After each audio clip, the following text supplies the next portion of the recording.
नमस्कार, आप देख रहे हैं CWB हिंदी न्यूज। हरियाणा मंत्रिमंडल की 10 फरवरी को होने वाली कैबिनेट बैठक में राज्य के बजट सत्र का ऐलान करने की तैयारी है। राज्य के बजट को लेकर राज्य वित्त विभाग के अफसर रात दिन जुटे हुए हैं। आने वाली 15 फरवरी के बाद में किसी भी दिन विधानसभा का सत्र बुलाया जा सकता है। सूबे के वित्त मंत्री का प्रभार भी मुख्यमंत्री मनोहर लाल खट्टर के पास में है, इसलिए मुख्यमंत्री लगातार दूसरे साल विधानसभा में बजट पेश करेंगे। मुख्यमंत्री भी राज्य के बजट को लेकर लगातार वित्त विभाग के आला अफसरों के साथ में चिंतन मंथन में जुटे हुए हैं।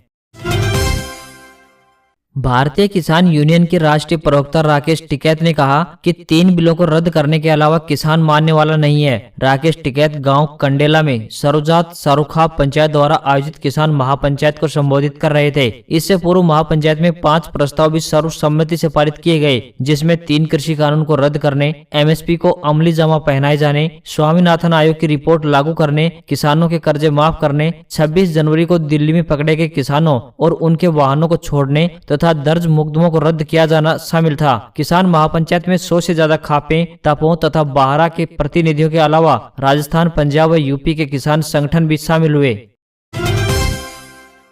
उत्तर भारत में मौसम का मिजाज दिनों दिन बदलता जा रहा है। फरवरी का महीना शुरू हो चुका है, जिसको लेकर उत्तर भारत के कई राज्यों में अगले 3 दिनों के अंदर बारिश और ओलावृष्टि की चेतावनी जारी कर दी गई है। मौसम विभाग के मुताबिक उत्तर भारत में 3 फरवरी से लेकर 5 फरवरी तक कई राज्यों में बारिश की चेतावनी के साथ ओले गिरने की भी संभावना जताई है। 3 से 5 फरवरी को पहाड़ी राज्यों हिमाचल, जम्मू कश्मीर और उत्तराखंड में बर्फबारी की संभावना है। वहीं दूसरी तरफ मौसम विभाग के मुताबिक उत्तर प्रदेश, दिल्ली, हरियाणा, राजस्थान, बिहार और झारखंड में बारिश की संभावना जताई है।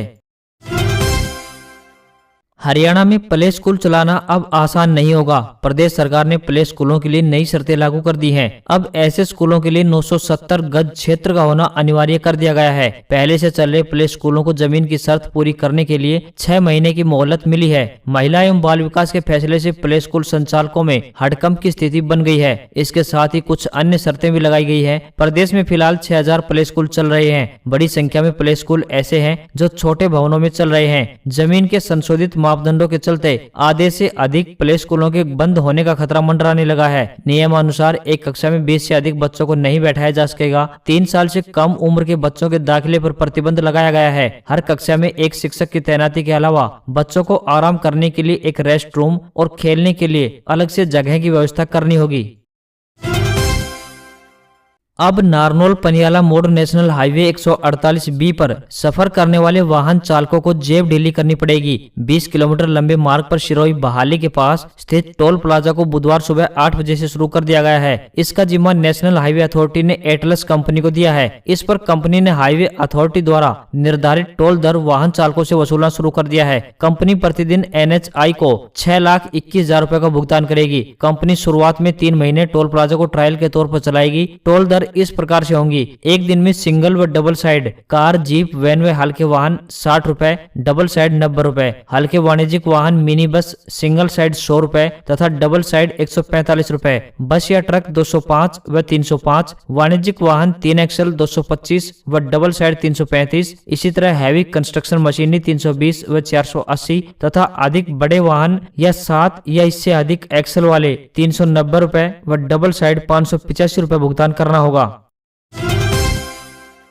संसद के बजट सेशन में सरकार किसानों के मुद्दे पर चर्चा के लिए राजी हो गई है। इसके लिए राष्ट्रपति के अभिभाषण के धन्यवाद प्रस्ताव पर राज्यसभा में चल रही चर्चा में एक्स्ट्रा टाइम को एडजस्ट किया जाएगा। पहले इस पर 10 घंटे चर्चा होनी थी। अब बुधवार और गुरुवार के प्रश्नकाल, शून्यकाल को मिलाकर कुल 15 घंटे चर्चा होगी। 18 विपक्षी दलों को किसानों के मुद्दे पर भी बात रखने का मौका मिलेगा। राज्यसभा में कांग्रेस के नेता गुलाम नबी आजाद ने चर्चा की शुरुआत की। उन्होंने कहा, सरकार को तीनों कृषि कानून वापस लेने चाहिए। प्रधानमंत्री खुद यह ऐलान करें तो अच्छा होगा। आजाद ने 26 जनवरी को लाल किले पर हुई घटना की निंदा भी की। उन्होंने कहा कि लाल किले पर जो कुछ भी हुआ वह लोकतंत्र और कानून व्यवस्था के खिलाफ है। जिस जगह से प्रधानमंत्री देश को संबोधित करते हैं वह राष्ट्रीय ध्वज का अपमान बर्दाश्त नहीं किया जा सकता। लाल किले में हुई हिंसा में शामिल लोगों पर कड़ी कार्रवाई होनी चाहिए, लेकिन बेकसूर किसान नेताओं को झूठे मुकदमों में फंसाने की कोशिश नहीं होनी चाहिए।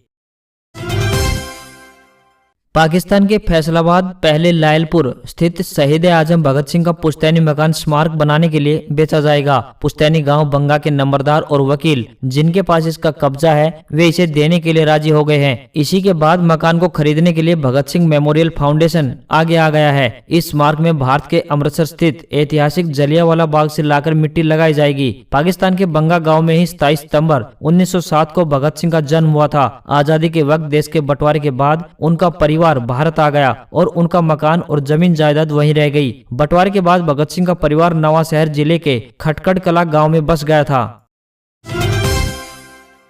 बिग बॉस के सबसे विवादित कंटेस्टेंट के रूप में मशहूर रहे स्वामी ओम का निधन हो गया है। वे पिछले कुछ महीनों से बीमार थे। उन्हें 3 महीने पहले कोरोना हुआ था, जिसके बाद उनका एम्स में इलाज चल रहा था। खबरों के मुताबिक उनका आधा शरीर पैरालाइज्ड हो गया था। इसी के चलते बुधवार को उनकी मौत हो गई। स्वामी ओम ने बिग बॉस के 10वें सीजन में हिस्सा लिया था। जी न्यूज की खबर के मुताबिक 63 साल के स्वामी ओम ने दिल्ली में आखिरी सांस ली। स्वामी ओम के दोस्त मुकेश जैन के बेटे अर्जुन ने यह खबर दी। अर्जुन के अनुसार उन्हें कुछ दिन पहले पैरालिसिस का अटैक आया था। कोविड-19 संक्रमण से ठीक होने के बाद उन्हें चलने फिरने में बहुत कठिनाई हो रही थी। पिछले 15 दिनों से उनकी सेहत लगातार गिरती गई और बुधवार की सुबह उनका निधन हो गया। स्वामी ओम का अंतिम संस्कार दिल्ली के निगम बोध घाट में दोपहर को किया जाएगा।